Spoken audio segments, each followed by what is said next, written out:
Yeah, Jackie and Tracy, it has been an unusual day of deliberations for the jury.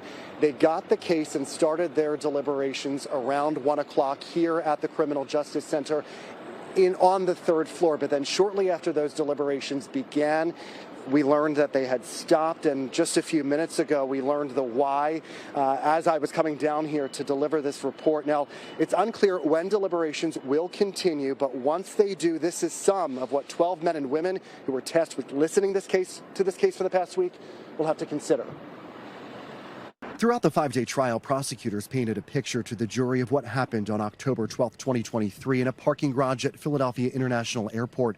They allege Yobrani Martinez Fernandez fired the gun that killed Sergeant Richard Mendez and injured his partner, Raul Ortiz, and that after the shooting, Hendrik Pena Fernandez acted as the getaway driver in a stolen black Dodge. Two officers were just starting their shift around 11 p.m. when they interrupted a group who were in the process of stealing a vehicle.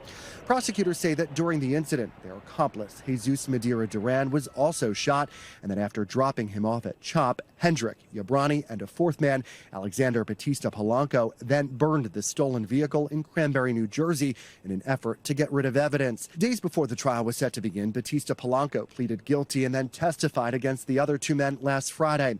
He told the jury through a translator that the goal that night was to find and steal Jeeps and Durangos for money, and that they all wore masks and gloves to avoid leaving a DNA trail. During closing arguments yesterday, the defense attorneys argued Batista Polanco's testimony was false and that there was no video evidence or witnesses who could place either defendant at the scene. But the prosecution argued throughout the trial and again during their closings that DNA evidence as well as cell phone tracking data connects Yobrani and Hendrik to key locations the night 50-year-old Sergeant Richard Mendez was murdered.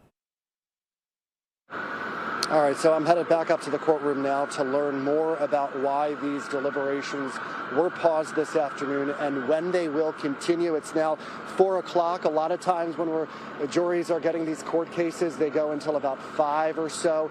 So I'll head upstairs now and deliver more information as soon as we learn it. For now, live outside the Criminal Justice Center in Center City, I'm Brian Sheehan, NBC 10 News.